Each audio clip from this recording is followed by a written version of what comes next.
Is there a team that by far is, in your mind, is thinking like this team is going to be the worst in the NBA, or do you think it's kind of a toss-up? Like, do you have a team that's like, all right, I'd be shocked if they weren't the worst team in the NBA?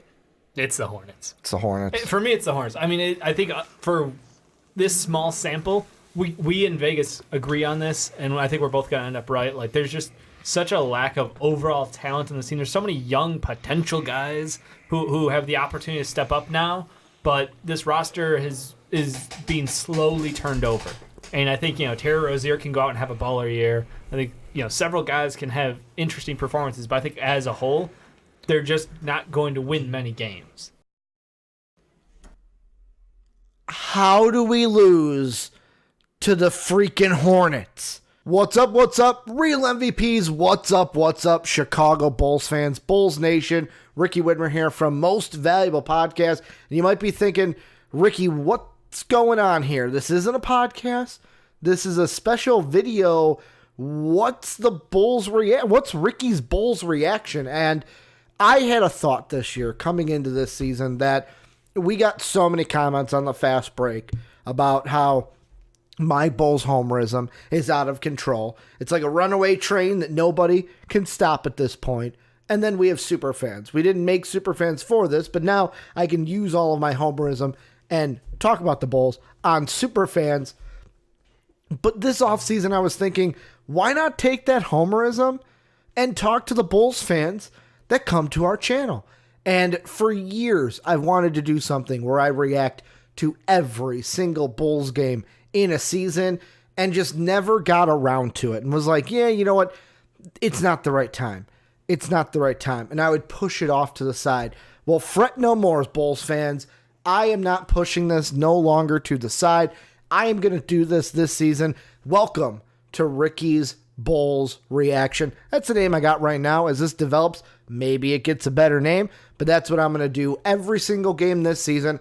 I am going to give you my thoughts and opinions. Sometimes it may be the night. I might record them the night of the game, get it out that night. But like tonight, I watched the game. I recorded the What's Your Fantasy with Brandon. Watched the game. I recorded it when I got home. And then obviously I'm recording this on Thursday afternoon when I could get to it after my 9 to 5 day job. Well, actually like 8:30 to 2 or 3 day job, but that's besides the point. You're here because you want to hear about the Bulls and the Hornets. Before I get into that though, make sure to check out patreon.com/mostvaluablepodcast. That is how you help support the channel. Make sure that we can be bigger and better. $1 tier joins the Discord. $2 tier, you get to ask any question that you want to any of our variety of shows. And then the $10 tier, you get to join podcasts and talk about exactly it is that you would like to talk about. But let's start talking about this game. The Bulls fall 126 to 125. And boy, do I have some thoughts for this game. I have some good that I liked, but I also have a lot of bad that I did not like with this one. I just want to get the good out of the way because there's more bad than this than good. Two things I liked in this game. Number one, Lauri Markkanen, I am not worthy. I am just not worthy to be on the same planet as Lauri Markkanen after this 35-17 opening game. Like Sean said in our text group, Lauri must have listened to Superfans this week because he must have heard Sean talking about Lauri's ceiling. Came out aggressive, wasn't hitting the outside shot, only went 1 of 7, but was very aggressive. Think about that. He made 1 3. 3 of his 35 came from beyond the arc. He had then 32 points from within the arc. It was insane. Great game from Lauri Markkanen. Kobe White, too. Did Kobe have some rookie moments? Of course. It was his first regular season game, but I really like what I see out of Kobe White coming off the bench. 17 points. Let's see. He did have 7 assists. I didn't expect that. I didn't even know that he had 7 assists. I just looked at the box score. Kind of shocking for Kobe, but good job for Kobe getting 7 assists. Those were the two things I liked. I liked Kobe White's performance. I liked Lauri Markkanen's performance. Everything else was an absolute train wreck in this game. So let's get into it. Here's my kind of bullet points. Number one, Zach LaVine. Just Zach LaVine. And I get it. I was listening to Bulls Outsiders today as I was taking my morning commute into work. And I absolutely agree with the guys from Bulls Outsiders. This is not going to be the normal Zach LaVine that we see day in and day out. But man, did this leave a poor taste in my mouth. He finished, the final score he had was 16 points, 7 assists, and 6 rebounds. Yeah, 6 rebounds. He only had 2 points, 4 rebounds, and 2 assists, I think, going into halftime. And he didn't even get his first basket until midway or later in the second quarter. Like, this was just like, I almost was like, wait, did the Monstars come down and are they taking bodies for Space Jam 2 already? Because this was not the Zach LaVine that I am used to seeing. So, I mean, that's number one. That's the easiest. But I do agree, Zach's going to get his shit together. It's just, it was puzzling and not a bad, not a good first impression to have when you're playing against the Hornets. That too. Can I just, before I get not analytical, but nitty gritty on stuff, we lost to the Hornets. The Hornets. The cold open that I had, where I'm sitting there listening to Dave and I on our team's rankings podcast say, oh, what team would you be shocked is not in the top 3 of the NBA draft at the end of the year? We both said the Hornets. We're supposed to win this game. We're supposed to win it. Oh, okay. The emotions are out. Zach LaVine, number one, the thing I did not like. Number two, our defense was atrocious. Or should I say, what defense? Because we didn't have much. The Zach LaVine one, I will say, a lot of it was, especially in the first half, picking up 3 fouls. Zach did go to the Olay defense a little bit because he didn't want to pick up that 4th foul. But, man, we got to get better at defense. We got to get better at guarding the 3-point line, because I know that what the Hornets did, the Hornets are not going to do every single game. They're not going to make, 23 of 44 threes and set a franchise record for threes. But I kind of have a feeling, because the next team we play, the Memphis Grizzlies, only made 5 threes and did not shoot efficiently from beyond the arc. I almost worry that this is going to be a trend, that it's when a team comes in to play our Bulls, that we just let them shoot phenomenally from beyond the arc. And, most teams are built to shoot from beyond the arc. So I am not, that does not intrigue me going forward. I'm actually very worried about it. There were some good things defensively. I thought Chris Dunn had some nice defensive plays in this game. Him next to Kobe White seems like a pairing for the second unit that I can kind of get behind with Jim Boyland. I mean, Jimbo, though. I mean, a lot of people harping on his rotations. I don't know why he didn't have Sato in there at the end of the game. Sato seems like the guy that's going to get Zach, get Lowry the ball. You got to do that. And especially when you got the hot hand like Lowry Markkanen, why is he not getting the ball more at the end of the game? Let him go finish it, because I get I know this is getting more ranty, but I get Zach's our guy. I get it. Zach's the number one on this team, but I kind of feel like last night should have been, especially that late game situation. All right, Zach, you're having an off night. We're giving the ball to Lowry for this one. And the thing I kind of wanted to ask you guys, because I don't know if I'm alone in thinking this, but the last shot that the Bulls made, the layup that Zach LaVine had to make it the 126-125 score before that became the final, he drove in, made the layup, and there was 4 and change left. And I'm sitting there and I'm thinking, why didn't we try for a 3? And I know that I didn't get to it. I'll get to it now. We shot 9 of 30 from beyond the arc. The only guy that had a positive percentage from us from beyond the arc was Dave's boy, Ryan Arcidiacono. Everybody else, Lowry Markkanen 1 for 7. Otto Porter played like crap, had 1 for 5. Zach LaVine, off night, 1 of 4. Kobe White, 1 of 4, had a nice 3 to start out, but then missed his next 3. Oh, I forgot Young also.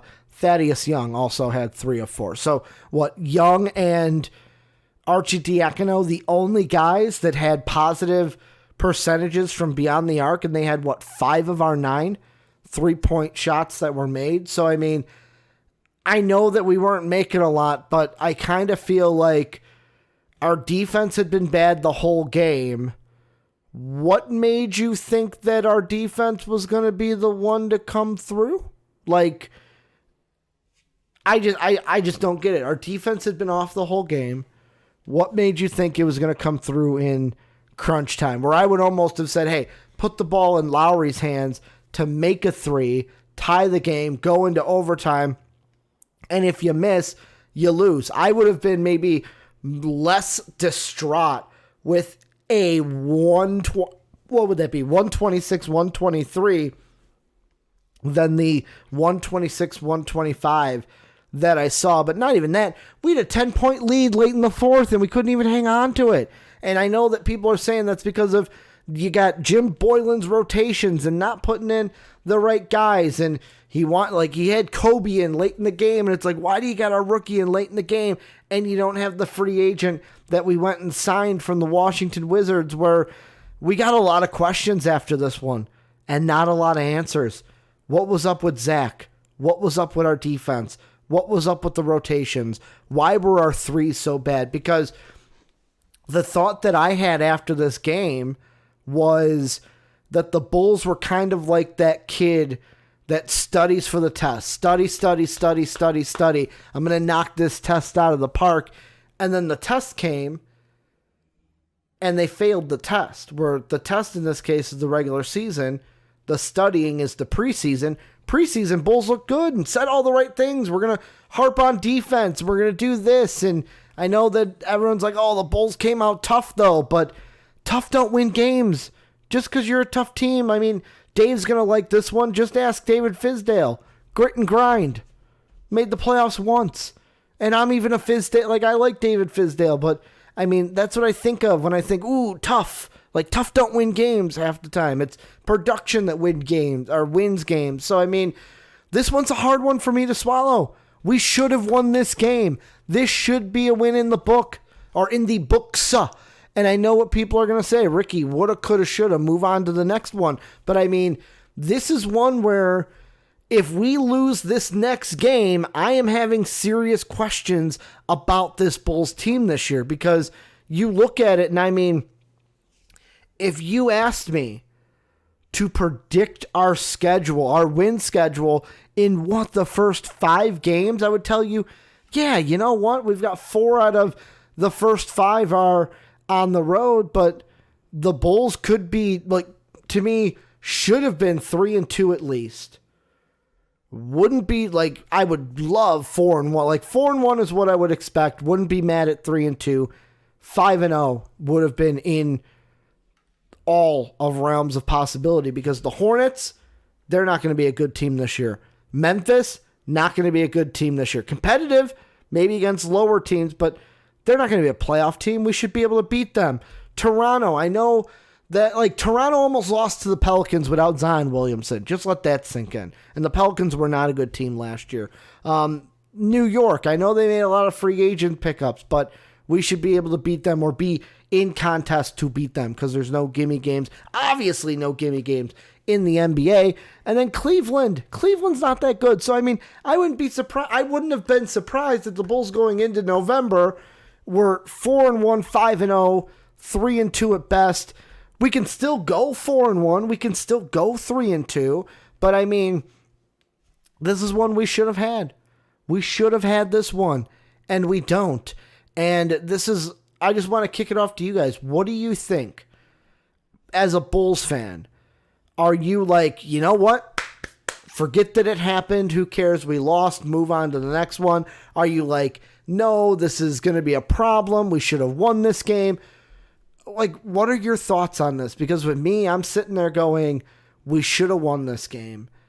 And I'm worried now going into the Grizzly game, because if we lose that one, I know the Grizzlies didn't shoot well from beyond the arc in their game against Miami. I know they got blown out against Miami in Miami, but we're going home to play the Grizzlies, their home opener. I don't know. And if Zach doesn't show up again, like, how many questions are we going to have there? So, like, I was on cloud nine entering the year, and I'm almost, like, shocked down to reality.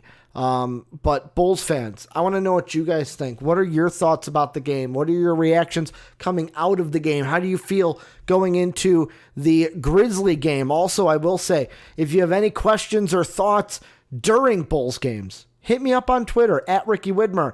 You shoot me a question, give me a thought.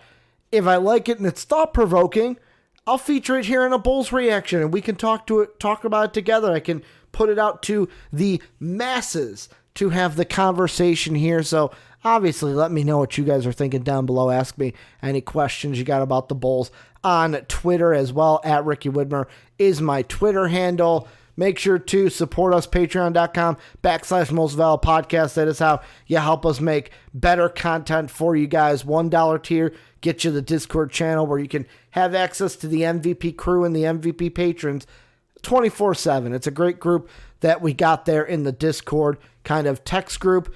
The second tier is the $5 tier, and that's one where you can ask questions to any MVP podcast. And then the $10 tier, our third one, is where you get to join any podcast you want and talk about the topics you want to talk about. But I want to thank you guys for watching this first Bulls reaction. It's been a good one. Let's hope that when we talk about the Bulls-Grizzlies game, it's a little bit more positive of a video. Thank you guys for watching, and as always, have a good day, everybody.